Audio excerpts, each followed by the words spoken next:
She doesn't fall for Gaston, the psychopathic persona. And young women are much more likely to fall for men like that, by the way. What's going on, YouTube? It's Flake Talk. We're back here with Jordan Peterson and Ben Shapiro. Jordan Peterson gives the best relationship advice you'll ever hear. I think that as we atomize ourselves in our relationships, I think the relationships break down. That you have to have that rhythm, and you also have to have the ability to. That's why you dance with your partner. Yeah, that refusal to acknowledge the differences that you have with your partner. And there's a beautiful thing in the beginning of Genesis. So the phrase that's used when it talks about Eve and Adam is before. So it's really fascinating. I mean, the whole thing is really beautifully symbolic. That Eve never receives a name until after they're kicked out of the Garden of Eden. She's called just the woman until that point, and then he names her. Right? He first names her, and he says, she will be called Isha, right, which is a derivative of Ish, which is the same word, just add a hey at the end, because that's how he sees her. She's a derivative of him. She's just an object for him to use, and that's why she ends up talking to the snake. Because if you're seen as an object by somebody, why would you want to talk with them? You're not an independent human being, and it's only that's why you don't want to dance with someone who only has sexual gratification on their mind. Exactly. Ish, that just meant like woman. She's just a counterpart to a man. Once they were kicked out of the garden, she was named Eve. And then when she became a mother, she was named like the Hebrew word for mother. Like from being an object to becoming a counterpart to becoming a mother. That's deep. And then she sins, they're kicked out, and then he renames her Eve, right? Adam calls her Eve. Okay, so because hold she's on. the mother of all the first name this is given by who? Adam? Adam. So he's naming all the animals. Yeah, right? yeah. And then it says that. And that's giving them a reality, a semantic reality. Right. And then God says none of these partners and Adam can't find a partner. Right, they're not suitable. And he says, so I'm going to give you a helpmate. You need a woman, not a dog, not a pet dog. Exactly. He says you need a helpmate, but the phrase that's used is ezer kenegdo. So it's translated helpmate. Yeah. What it actually means is a helper against you. Oh, that's what it actually means in Hebrew. Ezer kenegdo, right? So there's an adversarial element in there. Yeah. You know, what makes you a better person is the adversarial element. There's this idea in neurophysiology called opponent processing. It's really cool. So if you want to move your hand really smoothly this way, you can do it like that. But it's nowhere near as smooth as if you do this. You can be absolutely precise. So you really tense this hand against this hand, and then this one relents a little bit. It's absolute precision. And so that adversarial process, you imagine that women and men are slightly different temperamentally, or even quite a bit different. Well, you're trying to hit the mark, but the mark moves. And so how do you hit it? Well, you hit it with this adversarial process. And you do that with kids. And when you're negotiating in the house, too, it's like, well, you think this, and I think this. And that's why when you fundamentally refuse to acknowledge the difference between the sexes, you lose the ezer kenegdo part of that. You lose that opposition that's necessary. That's also, see, my wife has a more masculine temperament than me, and she's really low in politeness, which is an aspect of agreeableness. And it makes her quite formidable as a combatant. And sometimes in our life, she'll say things that are so outrageous that, well, it usually makes me laugh. Like in an intense fight, she'll say like 3 of the worst insults you could possibly imagine, and it'll make me laugh. And it's hard sometimes to deal with her because of this more aggressive element.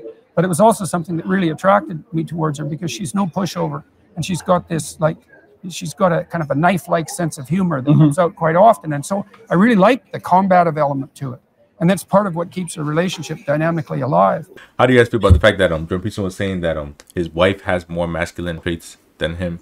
People are always saying, oh, there's certain traits that are masculine, certain traits that are feminine. There's a way to be a man, a way to be a woman. Because obviously women care more about appearance, but a man can also care about appearance too. And that's why this video is sponsored by no other than Teach Hanley. This Flake Talk video brought to you today is sponsored by Teach Hanley. Now, I know a lot of you guys may be reluctant to get involved with skincare because you feel like it's for the ladies or it's too complicated. Well, Teach Hanley has the line that's just for you. The level 1 kit comes with a facial moisturizer that you use daily, as well as a moisturizer that you use in the morning with SPF 20 to protect your skin from harmful UV rays. On top of that, it has a exfoliating scrub that you use twice a week to remove any dead skin cells and just keep your skin looking young, healthy, and vibrant, because we all need healthy skin. Helps with our confidence, helps us feel good, helps us look good, and helps you look like you're taking care of yourself. Being just a line for people like you and me, the crew over at Teach Hanley, they are giving 30% off your first box. They're even giving a free gift. Poggers, imagine that. You can probably get something for a friend or family member, or even better, something for yourself. All you simply have to do is click the first link down in the description. Once you're there, just copy your 30% off code and pick the free gift you want to add to your cart. Easy.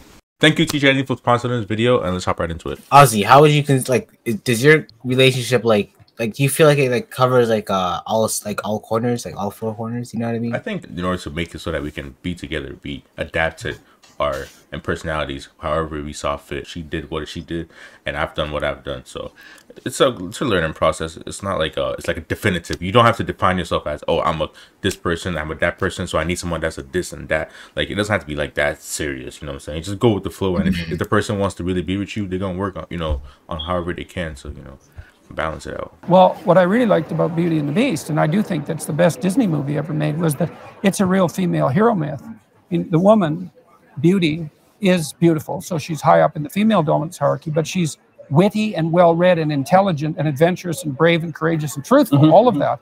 And she doesn't fall for Gaston, the psychopathic persona. And young women are much more likely to fall for men like that, by the way, than women who are slightly more, what would you say? Yeah, wiser. So they'll fall for dark triad men, and that's partly how psychopathy propagates itself across the generations. Right? They can be enticed by psychopathic personas. But she prefers the Beast. It's like, well, the Beast is the adventure. It's like, well, is this terrible man, like he's rough, he's unhued, but he's got potential. Right, and that's what really attracts her. And she wants someone who can guard the walls and make a safe haven for the children, but who's generous enough who's productive enough to be useful and generous enough to share. And so she civilizes him. And that's, you say, well, that's the female hero myth. It's like the civilizing of men is the female hero myth. And the civilizing of nature, in some sense, is the male hero myth. Yeah, because I guess the hood dude, who's in jail, that would be like the Beast. And then it would be like a girl's dream to be like, oh, I helped him after he got out of jail. I held it down, and then now he's like a multimillionaire, taking care of me. Like, that's I guess that would be like the Beauty and the Beast. But I can do that. In terms of the guys who feel like they need to have like the six figures already and all that other stuff before they even start looking for a girl. Like, as if women are just like some type of computerized objects that just go through checklists, and then they pick you. That's not how it works, man. Yeah, you don't need it's not like a video game. You don't need to grind your XP and then all of a sudden you unlock a girlfriend. You need to be prestige 7 to be able to unlock the girlfriend perk. Yeah, oh, once you hit level 100, you unlock the bad bitch. Or something like that. Oh, how do you guys feel about the whole idea of opposites being attracted to each other?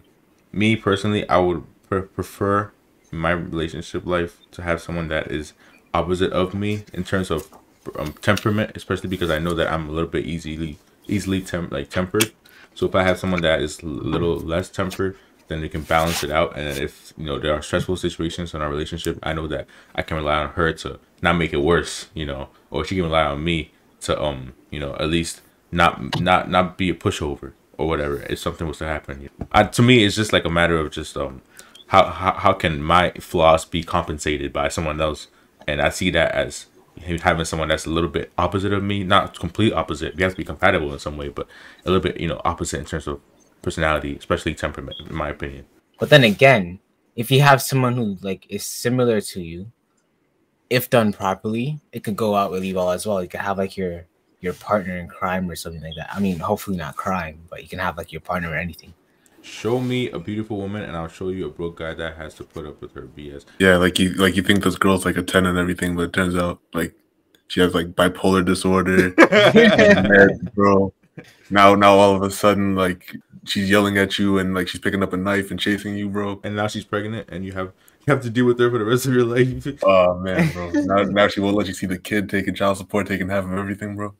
All right, Joe, that was it for this video. Thank you for watching. Again, thanks for Teach Hanley for sponsoring this video. If you enjoyed this video, be sure to hit that like, subscribe, notification bell. Catch you on the next one. Peace.